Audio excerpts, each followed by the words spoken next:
اگر آپ اپنی زندگی میں کچھ سیکھنا چاہتے ہیں، اگر آپ کی زندگی میں کچھ مسائل ہیں، پریشانیاں ہیں، تکلیفیں ہیں اور آپ اس کا حل چاہتے ہیں، تو آپ کو پتہ ہے اس میں ہمارا سب سے بہترین دوست کون ہے؟ سب سے پہلے تو بے شک اللہ رب العزت کی ذات ہے، اور اس کے بعد اگر آپ اپنی زندگی کے مسائل کا حل چاہتے ہیں تو وہ ہے قرآن پاک۔ یقین کریں کہ قرآن پاک کے اندر ہر مسئلے کا حل موجود ہے۔ ہم نے اتنی بڑی کتاب کو چھوڑ دیا ہے، ہمارے پاس ہر مسئلے کا حل ہے، اور ہم دنیا کے پیچھے پڑ گئے ہیں۔ ہمیں لوگوں سے امیدیں ہوتی ہیں، ہم لوگوں کی طرف دیکھتے ہیں، اچھا میرا یہ کام نہیں ہو رہا، فلاں بندے سے کہوں گا ہو جائے گا۔ ایسا مت کریں، خدارا ایسا مت کریں۔ کہتے ہیں کہ اگر آپ کے جوتے کا تسمہ بھی ٹوٹ جائے نا تو اللہ سے مدد مانگیں کہ اللہ میرا یہ جوتے کا تسمہ ٹوٹ گیا ہے، مجھے نہیں پتا ہے کیسے ٹھیک ہو، تو ٹھیک کروا دے۔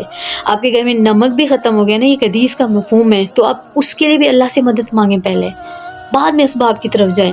ہماری سب سے بڑی پرابلم یہ ہے، ہم اسباب کی طرف پہلے دیکھتے ہیں، اللہ کو بعد میں یاد کرتے ہیں، یہاں پہ ہم غلطی کر جاتے ہیں۔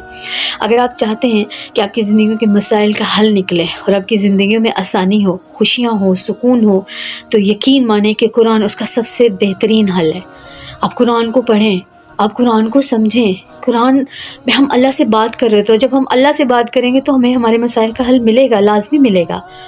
ہم اس اتنی بڑی اہم کتاب کو چھوڑ چکے ہیں، کلام اللہ، اس سے بڑی کوئی بات ہے کہ اللہ کا کلام ہے، اللہ ہم سے بات کرنا چاہتا ہے، وہ ہم سے بات کرتا ہے، اور ہم نہیں کر رہے، بس قرآن پاک کو غلاف میں لپیٹا، سب سے اونچی جگہ پہ رکھ دیا، ہو گیا کام۔ ہم بنگا مسلم یہی کر رہے ہیں، ہر دوسرے گھر میں یہی ہو رہا ہے۔ میں سب کی بات نہیں کری، لیکن ہر دوسرے گھر میں یہی ہو رہا ہے۔ کوشش کریں کہ قرآن پاک کو پڑھیں اور سمجھ کے پڑھیں، اس کے ترجمے کو پڑھیں، پھر آپ دیکھیں کہ ہر آیات میں ہمارے مسائل کا حل ہوگا۔ جہاں جہاں ہم پریشان ہوں گے، جب بھی آپ کبھی پریشان ہو، قرآن کھول کے دیکھیں، ترجمہ پڑھیں اس کا، آپ دیکھیں گے کہ آپ کو اس کا حل مل جائے گا۔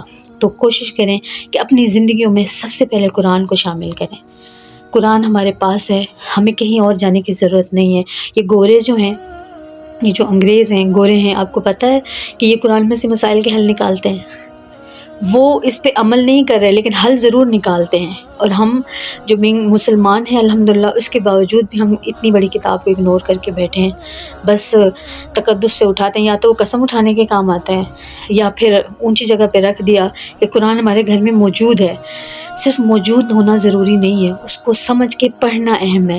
اپنی زندگی کو آسان بنائیں اور قرآن کو اپنی زندگیوں کا حصہ بنائیں، پھر دیکھیں کہ آپ کی زندگی میں کتنی خوشحالیاں آتی ہیں۔